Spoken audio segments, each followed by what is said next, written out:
నమస్తే. Welcome to BRK news. నేను మీ మధు. మిత్రులారా, ఈరోజు ఒక డప్పుతో మాట్లాడబోతున్నాం. డప్పు మాట్లాడుతుందా అని అనుకుంటురా? మరి మనసులు పాట పాడుతుంది కదా, పాటకు సపోర్ట్ ఇచ్చే డప్పే కాబట్టి డప్పు సంపత్ అన్నతో మాట్లాడదాం. సంపత్ అన్న మన మధ్య ఉన్నారు. అన్న నమస్తే. నమస్తే అన్న. బాగున్నారు అన్న? బాగున్నా.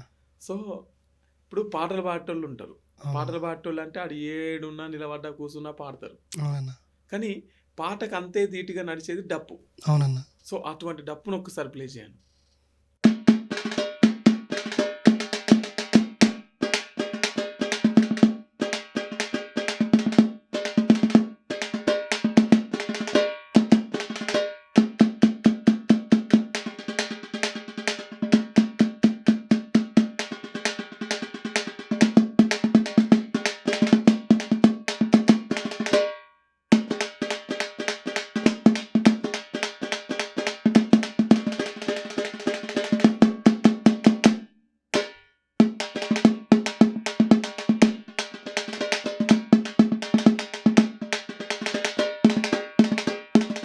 ఎన్నేళ్ళకి వెళ్ళి కొడుతున్నాను?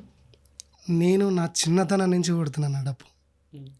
చిన్నతనం అంటే నేను ఫస్ట్ క్లాస్ అంటే నాకు అప్పటికి డప్పు అంటే ఏంటో తెలియదు అన్న.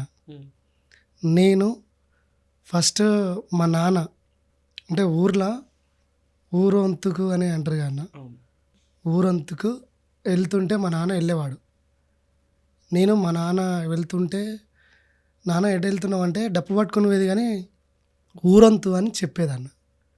నేను అట్లా వెళ్ళిన ఆ నుంచి మా నాన్న వాళ్ళు ఏదైతే అక్కడ వాయించేదో ఇంటికి వచ్చి ఆకలి అవుతుంటే అన్నం తిని నాకు ఊకే మా నాన్న కొట్టినట్టుగా కొట్టాలని ఊకే నాకు అదే మనసులో ఎట్లా కొట్టాలి ఏందనేది ఊకే. ఈ పుల్ల ఎట్లా పట్టుకోవాలనేది కూడా తెలియదు, ఎట్లా చిర్ర పట్టుకోవాలనేది కూడా తెలియదు. జస్ట్ ఇట్లా పట్టుకున్నా మా ఊర్లో మోరి అని ఉంటుంది అన్న, అంటే కాలువ, మురికి వాటర్ పోయి. అయితే అన్నం తిని ప్లేట్ అలా మోరిలా పడ్డది. పడితే దాన్ని తీస్తున్నా, తీసుకొని దాన్ని తీసి ఇంటికి పోయి ఇంట్లో పెట్టి నాకు ఊకే అదే గుర్తుకొస్తా ఉన్నది, ఎట్లా కొట్టాలి ఏందని. అదే తిన్న పళ్ళెం అన్నం తిని అదే పళ్ళాలు ఇంట్లో, మా ఇంట్లో 20 పళ్ళాలు ఉంటే 20 పళ్ళాలు వాళ్ళు కొట్టినాను. కొట్టి స్కూలు పోయేటప్పుడు కూడా మామూలుగా అందరూ బ్యాగులో పెట్టుకుంటే నేను పలక బ్యాగ్ వేసుకునేది, పళ్ళెం చేద పట్టుకొని జజ్జనకం అనుకుంటా ఇక బల్లె నుంచి పోయేటప్పుడు ఊరికే కొట్టుకుని అట్లా అలవాటు అయిందన్న. ఆ నుంచి ఇక మా ఊర్లో మా బావ, మా ఫ్రెండ్ సంపత్, ఇంకో సంపత్ అన్నట్టు, నేను కొడుతుంటే అరే భలే కొడుతున్నావురా, అది ఎట్లా కొడుతున్నావురా నాకు కూడా ఎప్పుడు అంటే, నేను పళ్ళెం కొట్టుకుంటూ ఇక ఆడ ఎట్లా కొట్టేది అట్లా కొట్టి పళ్ళానికన్నా రంధ్రం పెట్టి ఇట్లా పెద్దోళ్ళు ఇట్లా వేసుకుంటారు కదా, ఆ సంఖకి వేసుకునేటప్పుడు కొడుతుంటే చూసి మా ఊళ్ళో అందరూ చాలామంది పల్లెల వాళ్ళు కొడుతున్నావురా సంపదగా, పల్లెల వాళ్ళు కొడుతున్నారా, వేరే వాళ్ళు ఇంటికాడ ఫంక్షన్ అవుతుంటే కూడా మేము 4-5 డప్పులు కొట్టేది. ఇట్లా కొడుతుంటే అక్కడి ఇక డప్పు సంపత్, ఊళ్ళే సంపత్ అని పిలవడం స్టార్ట్ చేశారు అన్న. ఎందుకు అట్లా అలవాటు అయిందంటే చిన్నప్పటి నుంచే అటువైపు ఎందుకు అంత ఆకర్షితం అయింది అంటే డప్పు అంటే ఇది చాలా ప్రాణం అన్న నాకు. ఎట్లా అంటే నీలో భాగం అయిపోయింది. కాకపోతే ఇది ఎట్లా అంటే ఇక అది చెప్పుకోలేమన్నా. నేను అట్లనే డప్పు కొనసాగుతుంటూ అట్లనే మా నాన్న ఒకరోజు మా ఊర్లో ఏమంటారు శివుని ఏమంటారు కదా, శివుని గుడి కాడ మామూలుగా దేవునికి ఫెస్టివల్ ఇట్లా జరుగుతుంటే గజ్జలు కట్టుకొని దోది కట్టుకుని పోయినా అన్న. దోది కట్టుకొని పోతే నేను కూడా మా నాన్నమ్మడు పోయినా. మా నాన్న నాకు గజ్జలు కట్టి దోది కట్టి ఇట్లా కొట్టాల బిడ్డ అని, ఇట్లా పట్టుకోవాల బిడ్డ అని ఫస్ట్ టైం నాకు ఇచ్చినాను. అప్పుడు నేను ఫస్ట్ క్లాస్ నుంచి ఒక 3rd క్లాస్ వరకు ఇట్లా కంటిన్యూ అయినా. ఇంకా అట్లనే కొట్టి అట్లనే ఇక గిట్లా ఉంటుంది బిడ్డ డప్పు గిట్లా ఉంటుందని మా నాన్న డప్పు గురించి ఇలా చెప్పాను. ఇక ఆ నుంచి అట్లనే ఇంకా 9th 8th ఇట్లా అవుతుంటే ఇట్లనే ఇక డప్పు దాంట్లో మా ఊర్లో ఇక పలానా డప్పు ఉంటేనే ఖచ్చితంగా సంపద రావాలన్నట్టుగా అందరు చాలామంది చెప్తా ఉండేదన్న. ఆ నుంచి యాకన్న మా అన్న, మా ఊరే గార యాకన్న అని డప్పు మంచిగా కొడుతున్నావురా, నేను ప్రోగ్రాంలు నేను తీసుకుపోతే వస్తా అంటే అప్పుడు ఏమంటారు, తెలంగాణ అప్పుడు ఉద్యమం అప్పుడప్పుడే అంటే ఫస్ట్ అప్పుడు మనకు ఏమంటారు అన్న జగన్, వైఎస్ జగన్ వాళ్ళ డాడీ రాజశేఖర్ రెడ్డి ఉండే కదా, ఉమ్. ఆయనే అప్పుడు రెడ్ రిబ్బన్ ఎక్స్ప్రెస్ అని ఇలాంటి ఆ, చెత్త, తడి చెత్త, పొడి చెత్త గురించి ఇలాంటి అప్పుడు డిపోఆర్ నుంచి స్వచ్ఛంద కార్యక్రమం. స్వచ్ఛందకారం డిపోఆర్ నుంచి ప్రోగ్రామ్ నడిచేదన్న. ఇట్లుంటాయని కూడా నాకు తెలియదు. ఇట్లా ప్రోగ్రామ్స్ ఉంటాయి రారా అంటే నాకు అవి ఏందో తెలియదు. ఓన్లీ ఊర్లలో ఒకటే కొట్టుడు తెలుసు. అదొకటే తెలుసు. అన్నుండి వస్తావారంటే వస్తా. అదేనా నన్ను అడగలే. మా నాన్నగాడికి వచ్చి బాబాయ్ తమ్మిని తీసుకోవద్దునే, బాబాయ్ మంచిగా కొడతాడు అది ఆదిలాబాద్ జిల్లా తీసుకుపోయినా ఫస్ట్. ఆదిలాబాద్ జిల్లా తీసుకుపోతే నాకు డప్పు ఇట్లా అన్న వాడుతుంటే ఇట్లా కొట్టాలని కూడా నాకు తెలియదు వాస్తవానికి. ఉమ్. యాకన్నా ఏం చేసినంటే, అరే నేను పాడుతుంటే నాతోటే ఫాలో అవ్వరా, నా పాటతోటే ఫాలో అవ్వరా అన్నాడు. పాటతోటే ఫాలో అవ్వకుండా అయినా ఆ నుంచి ఇక మెల్లమెల్లగా ప్రోగ్రాంలకు అంటే నేను 10th వరకు అప్పటి నుంచి నేను అది 10th ఎప్పుడంటే నాది 2009 2010 ఆ మధ్యలో అప్పుడు ఉద్యమాలు గట్టిగానే నడుస్తున్నాయి. తెలంగాణ ఉద్యమం. తెలంగాణ గట్టిగా ఉద్యమాలు అప్పుడే గట్టిగా నడుస్తున్నాయి. నేను 10th క్లాస్ అప్పుడే, అంటే ఇక ఉద్యమాలు 10th వచ్చేసిన నేను. ఇక అప్పటికి స్కూల్ నుంచి వస్తుంటే అన్న ప్రోగ్రాంలో తీసుకొచ్చి నాకు టీచర్ కూడా సార్ అన్న యాకన్న నేను 9th 10th ఉన్నప్పుడు నాకు ఇంటికాడ ట్యూషన్ చెప్పేది. అంటే స్కూల్ పోయి రాగానే మళ్ళీ ఇంటికి వచ్చి ట్యూషన్ లాగా చెప్పేది అన్న, విత్ సారు విత్ గురువు అంటే డప్పు. ఇంకా అట్లా ఫస్ట్ తెలంగాణ ఉద్యమంలో ఉస్మానియా క్యాంపస్లో ప్రోగ్రామ్ ఉంటుందిరా రారా అని ఫోన్ చేసి, నాకు అసలు ఈ బస్ ఎక్కి రావాలనేది నాకు తెలియదు అన్న. అసలు యాక్చువల్లీ హైదరాబాద్ పోవాలని చిన్నప్పుడు కోరిక ఉండే, హైదరాబాద్ పోవాలని ఏదో ఒకటి చేయాలనేది, ఒక కంపెనీలో చేయాలనేది ఒక కోరిక ఉండే. అయితే ఇట్లా ప్రోగ్రామ్ ఉంటుందిరా, హైదరాబాద్ అనే బస్సు వస్తుంది మన ఊరు నుంచి, అది 9 గంటలకు ఉంటుంది, నువ్వు అది ఎక్కితే నేను రిసీవ్ చేసుకుంటారా, ఉప్పల్ రింగ్ రోడ్లో దిగురా అని అనేది అన్న. నాకన్నా అప్పటి నీకు హైదరాబాద్ మొత్తం టచ్ తెలియదు అన్న, నాకు తెలియదు అసలు హైదరాబాద్ అంటే. మా చిన్నమ్మలు ఉండేది, మా చిన్నమ్మల కాడికి వచ్చేది ప్రోగ్రామ్కు. ఇక మా చిన్నమ్మల అన్న దిగురా అంటే దిగేది. మా అమ్మోళ్ళ ఇంటికి, మా ఉప్పల్లో మా అమ్మోళ్ళు ఉంటారు, అమ్మోళ్ళ ఇంటికి పోయేది. ఆ నుంచి యాకన్నా ఉప్పల్ రింగ్ రోడ్లో మా నాన్న ఉప్పల్ రింగ్ రోడ్లో వెళ్తే నేను మరి బస్సు ఎక్కేది పోయేది. ఉస్మానియా క్యాంపస్లో అన్న ఒక దిక్కు వంట కార్యక్రమాలు, వరకు ఒక దిక్కు విద్యార్థులు, ఒక దిక్కు పోలీసు వాళ్ళు అవుతుంటే డప్పు కొడుతుంటే అన్న సీరియస్గా వాడుతుండు. ఇక సీరియస్గా వాడుతుంటే సీరియస్గా డప్పు కొట్టాలి. ఇక అన్న వాడుతుంటే సీరియస్గా వాయిస్తుంటే ఇంకట్టనే ఇంకా కంటిన్యూగా కొనసాగాను. ఆ నుంచి నెక్స్ట్ మళ్ళా ఎల్బీ నగర్ చివరస్తాలో అప్పుడు కూడా ఉద్యమం టైంలోనే చాలా అంటే చాలా ఎత్తర జెండా తెలంగాణ జెండా అనుకుంటా మన తేలు విజయ్ అక్క ఎవరిని ఆ పాట ఉండే కదా అదే, అయ్యోనివా నువ్వు అవ్వనివా తెలంగాణ ఉద్యమం. అప్పుడు ఎవరెవరు అంటే మన తేలు విజయ్ అక్క, అంతడుపుల నాగరాజ్ అన్న, నిర్మల కిషోర్ అన్న, రమాదేవక్క. అప్పుడు అక్కడ ప్రోగ్రామ్ చేస్తుంటే నేను డప్పిస్టే పోయినా. అప్పుడు నాకు వాళ్ళంతా ఎవరు అనేది నాకు తెలియదు వాస్తవానికి. అయితే మేము ప్రోగ్రామ్ చేస్తుంటేనే విద్యార్థులు ఒకవైపు, మేము కళాకారులం స్టేజ్ మీద ఒకవైపు, విద్యార్థులు ఆనించే జై తెలంగాణ అనుకుంటా నేను అనుకుంటూ వస్తుంటే మేము పాటలు పాడుకుంటేనే స్టేజ్ నుంచి మాకు పర్మిషన్ లేదని పోలీసులు దొబ్బుతుంటే కూడా రోడ్ల మీద నడుచుకుంటా ఇట్లా కొట్టుకుంటూ పోయినాం అన్న. శ్రీకాంత్ సార్ని లైవ్గా చూడడం జరిగింది ఆ రోజు మేము. అదొకటి అనుభవం తెలంగాణ ఉద్యమంలో అట్లా అన్న. అది ఇంకా మన రింగ్ రోడ్, ఉప్పల్ రింగ్ రోడ్లో కూడా ఆడ కూడా చాలా తెలంగాణ ఉద్యమం టైంలో కూడా ఆ రోజు కూడా చేసినాం. ఇంకేమన్నా సినిమాలల్లో కానీ రికార్డింగ్లల్లో కానీ కొట్టిరా? సినిమాలల్లో అంటే అన్న ఫస్ట్ టైం మల్లంపల్లి రాజన్న అని ఉంటాడు అన్న. అన్న రైటర్ కమ్ సింగర్, చాలా మంచి సింగర్ అన్న. అన్న ఏం చేసిండంటే తమ్ముడు ఫోన్ చేసిండు, తమ్ముడు ఇట్లా మల్లికన్ అని ఉంటారా అన్నది ఏదో సినిమాలో ఏదో రికార్డింగ్ ఉందంట, వెళ్తావారా, అది మోహన్ బాబు కాడికి పోవాలంట, వెళ్తావారా అంటే అన్న వెళ్తా అన్న. ఎప్పుడు రావాలన్నా నాకు తెలియదు ఎట్లా పోవాలని అంటే, నువ్వు వాడ జేబీఎస్లో ఉంటే అన్న వాళ్ళు పికప్ చేసుకుంటారా అని అన్నాడు అన్న. సరే అన్న జేబీఎస్లో ఎన్ని గంటల వరకు ఉంటే 9 గంటలకు పికప్ చేసుకుని పోయారన్న. మోహన్ బాబు వాళ్ళు నేను చూస్తానా అని నేను ఎక్స్పెక్ట్ చేయలే అన్న నిజంగా. మోహన్ బాబు ఏమన్నాడంటే, డప్పు నీకు ఎందుకు ఇష్టం అని అన్నాడు. మాట్లాడండి. మాట్లాడినన్న ఉం. అంటే నీకు డప్పు వాయిస్తావా, లేకుంటే డప్పు పాటలకు వాయిస్తావా, లేకుంటే నార్మల్గా కొడతావా అని అన్నాడు. అంటే మీరు ఎలా వాయించమంటే అలా కొడతాను. నాకు తీర్మార్ కావాలి, తీర్మార్ బీటు కొట్టాను అన్నాడు. ఈ తీర్మార్ కొట్టినన్న సారు ఫుల్ ఎంజాయ్ చేసినన్న.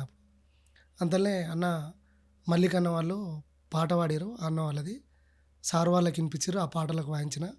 మళ్ళీ అయిపోయాక సార్ వాళ్ళ పెద్ద కొడుకు ఉంటాడు కదా, పెద్ద కొడుకు వాళ్ళు కూడా మా అబ్బాయి వచ్చాడు కొట్టే అబ్బాయి మళ్ళీ అనగానే మళ్ళీ తీర్మారు అదొకటి ఇదొకటి వాయించగానే హ్యాపీగా ఫీల్ అయ్యి ఫస్ట్ టైం అన్న నాకు 5,000 ఇచ్చినన్న సార్, మోహన్ బాబు సారు. అంటే గిఫ్ట్ లెక్క, అంటే ఒక 5,000 ఇచ్చి అంటే ఇవ్వగానే నేను హ్యాపీగా ఫీల్ అయినా. నా లైఫ్లో ఒక హీరో దగ్గర నేను ఇట్లా కలుస్తానా తీసుకుంటానా అనేది నేను ఎక్స్పెక్ట్ చేయలేను. అదొకటి నేను లైఫ్లో మర్చిపోను. ఇప్పుడు ఇంత పెద్ద పెద్దలతో మీరు వేదికల్ని పంచుకొని ఉంటారు కదా, అన్న ఏమనిపిస్తాను వాళ్ళతో కలిసి పనిచేస్తున్నప్పుడు? స్పందిస్తున్నప్పుడు అంటే వాస్తవానికి చెప్పాలంటే అన్న, ఫస్ట్ నేను ఇట్లా కలుస్తా అని మాత్రం నేను ఎక్స్పెక్ట్ చేయలే అన్న. బట్ వాళ్ళ దగ్గరికి పోతున్నంటే నా కళ అనేది ఏందనేది వాళ్ళకి తెలుసు కాబట్టి నన్ను పిలుస్తారు అన్న. వాసన చెప్పాలంటే వాళ్ళు ఒక పాట వాళ్ళు రాసుకునేటప్పుడు డీసెంట్గా కూర్చొని రాసుకునేటప్పుడు నాకు చాలామంది ఫోన్ చేసి, తమ్ముడు నేను దానికి ఇట్లా పాడుతున్నా, మామూలుగా జానపదం పాట కానీ ఇట్లా పాడుతున్నా, దానికి మామూలుగా ఇట్లా ఈ తమ్ముడు ఇట్లా కావాలి, ఇట్లా కొట్టు తమ్ముడు అంటే కొట్టినా. ఇక అట్లా నాకు చాలామంది లైక్ చేస్తాను. ఎవరన్నా కించపరిచినట్టు అనడం కానీ, లేకపోతే మిమ్మల్ని ఎవరైనా తక్కువ చేసి చూడడం కానీ అట్లా జరిగిందా మీ ఈ జర్నీలో? నన్ను స్టార్టింగ్లో నేను డప్పుగా వచ్చినప్పుడు అన్న, నన్ను చాలామంది ఏమన్నారంటే నేను చాలా బక్కగా ఉన్నాను అన్నప్పుడు. అసలు రెడ్ కలర్ డప్పు ఉండే అన్న, అంటే పట్టి రెడ్ కలర్ పట్టి డప్పు ఉండే, అది చంకలు ఇట్లా తాడు ఇట్లా పొడుగుండేది అన్న. చాలా బక్కగా ఉన్నప్పుడు నా డప్పు గీడికి వచ్చేది, ఇట్లా ఇక్కడికి వచ్చేదన్న, ఇట్లా కొట్టి కిందికి వచ్చి ఇట్లా ఇట్లా వాయించేది. ఇప్పుడు వాయిస్తాడా, ఇక్కడ ఏం వాయిస్తాడు, ఇంత బక్కగా ఉన్నాడు, డప్పునే ఇట్లా చేస్తున్నాను ఇన్సైడ్ కొంతమంది చేసిర్రు. బట్ చేసిన వాళ్ళందరికీ ఇప్పుడు నాకు సంపద ఉంటేనే కావాలి, సంపద నాకు ఖచ్చితంగా కావాలని చాలామంది ప్రోత్సహించి ఖచ్చితంగా నన్ను పిలిపించుకున్నారన్న. అది ఇప్పుడు ఫుల్ టైం డప్పేనా ఇంకా జాబ్? ఫుల్ టైం అంటే వాస్తవానికి నేను డప్పును మర్చిపోను. ఫుల్ టైం డప్పు విత్ ఒక 5 years అవుతుందన్న ప్యాడ్ తీసుకొని. ఫస్ట్ స్టెప్ నా డప్పు, సెకండ్ ప్యాడ్లోకి వచ్చేసింది అన్న. ఇప్పుడు ప్యాడ్ బాగుందా, డప్పు బాగుందా? నాకు రెండు బాగున్నాయి అన్న. అంటే రెండు మీరు అంటే మ్యూజిషియన్కి సంబంధించి ఎవరికైనా అన్న, ఇప్పుడు డప్పు వాయిస్తుంటే ఈ డప్పే కాకుండా ఇంకా ప్యాడ్ వాయించాలనిపిస్తాయి, ప్యాడ్ కాకుండా ఇంకా డ్రమ్ సెట్ కానీ, ఇంకా తప్లా కానీ, ఇంకా కీబోర్డ్ కానీ, ఇంకా మ్యూజిక్ డైరెక్టర్ కన్నా ఒక్కదాని మీదనే ఆధారపడి ఉన్నాడు అన్న ప్రతి ఒక్కరు ఎవరైనా. ఆయనకి ఎంత నేర్చుకున్నా తక్కువనే అన్నది. సో నీ ఎజెండా ఏంటి, ఏం చేద్దాం అనుకుంటా? నా ఎజెండా అంటే ఒకటే, నేను డప్పు నేర్చుకుని నేను కొత్త బిట్స్ కొట్టి కొత్తవి నాయంటూ నేను వాయిస్తుంటే, అరే ఈ బిట్స్ పలానా సంపతి కదా, ఈ పలానా సంపతి రోలింగ్ కొడతాడు కదా, పలానా సంపతి అనేది చాలామందికి అంటే గొప్పగా కదరా.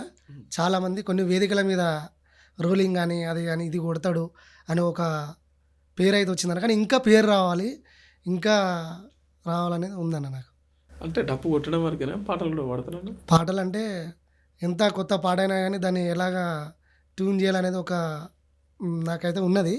కాకపోతే దాన్ని వాళ్ళు పాడిందని వాయిస్తాను నేను. ఎందుకు పాటలు పాడే ప్రయత్నం చేయాలి? పాటలు పాడే ప్రయత్నం అంటే మనది కొంచెం వాయిస్ కొంచెం సెట్గా అన్న, కొంచెం బొంగురు వాయిస్ లెక్క వస్తాయి నాది. అట్లా అట్లా మత్తుగా ఉన్నారు, మస్తుగా ఉన్నారు కానీ సంతోష్ కూడా బొంగురు వాయిసే. అవును. సో అట్లా చాలా మంది ఉన్నారు, శివనాగులు కూడా బొంగురు వాయిసే. అవునన్న అని ట్రై చేసినా, కానీ ఒక్కోసారి ఇక కొన్ని మిస్టేక్స్ అయితే ఏమో భయం ఉంటుంది అన్న, అంతే. అట్లా ఇప్పుడు మరి డప్పుతో పూట గడుస్తుందన్న? పూట అంటే గడుస్తుంది అన్న. ఓన్లీ డప్పు మీద కాకుండా కూడా నన్ను ప్యాడ్ మీద కూడా కొంతమంది చాలామంది ప్రోత్సహిస్తున్నారు. ఎంత సంపాదిస్తాను నెలకు? నెలకంటే ఇంత అనేది ఉండదన్న, ఇది ఉన్ననాడు ఉంటుంది, ఉన్ననాడు కడుపు నుంచి లేనాడు అంతే అన్నది కాదు. మరి ఆ టైంలో ఎట్లా? ఇంకా ఆ టైంలో అంటే ఇంకా ఆ టైంలో అంటే ప్రజెంట్ మా రూమ్ పక్క పొంటి ఒకటి కంపెనీ ఉంటుంది అన్న. అది ఎట్లా అంటే సీలింగ్ మనం ప్యాకింగ్ వర్కింగ్ అని ఉంటుంది. అది ప్యాకింగ్ వర్క్ లాంటిది, అంటే పాల డైరీలు అవి ఇవి అట్లా వెళ్తూ ఉంటాను. అంటే అప్పుడు పోయేది 2020 అప్పుడు పోయినా. ఇప్పుడు ఈ మధ్యలో కొంచెం మంచిగా ప్రోగ్రామ్స్ కొంచెం ఎక్కువ. ఇప్పుడు మీరు చాలా పెద్ద పెద్ద వాళ్ళతో పని చేస్తుంటారు కదా, వేదికలు పంచుకుంటారు కదా, అవునన్న. వాళ్ళు మీతో ఎట్లుంటారని? అయితే అన్న నన్ను సొంత తమ్మిని లెక్క చూసుకుంటాను అన్న. ఎట్లా అంటే తమ్ముడు ఎట్లుంది తమ్ముడు, లైఫ్ అంతా ఓకేనా, రావడంతో ఫస్ట్ ఇంట్లో అంతా ఓకేనా, నా మంచి చూడండి ఇట్లా మంచిగా దగ్గరుండి ఇట్లా కాదు తమ్ముడు అది ఇది అని చెప్పి మంచి చెప్తారన్న. ఇది ఇట్లా కాదు అట్లా కాదని ప్రోగ్రామ్ అయినా అక్కడ ఇదని కొంచెం మంచి ఒక తోడబుట్టిన తమ్ముని లెక్క చూసుకుంటాను నన్ను. పైసలు ఏమంటే ఇద్దరు ఎగ్గొడతారని? పైసల విషయానికి వస్తే మాత్రం నేనైతే పైసలు ఎప్పుడు ఎవరిని అడగలేను. నన్ను చాలామంది ఫస్ట్ ప్రోగ్రామ్ పిలుస్తారన్న. తమ్ముడు ప్రోగ్రామ్ ఉంటుంది రా తమ్ముడు అంటే. కొంతమంది డప్పు ప్లేయర్లు నాకు ఇంత ఇస్తే వస్తా, నాకు ఇంత కావాలని చెప్పి అడుగుతారన్న. కానీ నన్ను అయితే చాలామంది ప్రోగ్రామ్ వస్తావు తమ్ముడు అంటే ఫస్ట్ ప్రోగ్రామ్ ఎక్కడ అన్నా, ప్లేస్ ఎక్కడ అన్నా అని అడుగుతాను.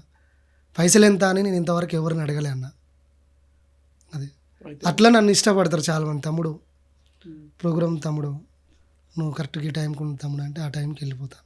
ఇప్పుడు తెలంగాణ ఉద్యమంలో మీరు పనిచేసిన అంటారు కదా, అవునన్న. అంటే టీఎస్ఎస్ సాంస్కృతిక సారథిలో మీరు జాబు పెట్టుకున్నారా?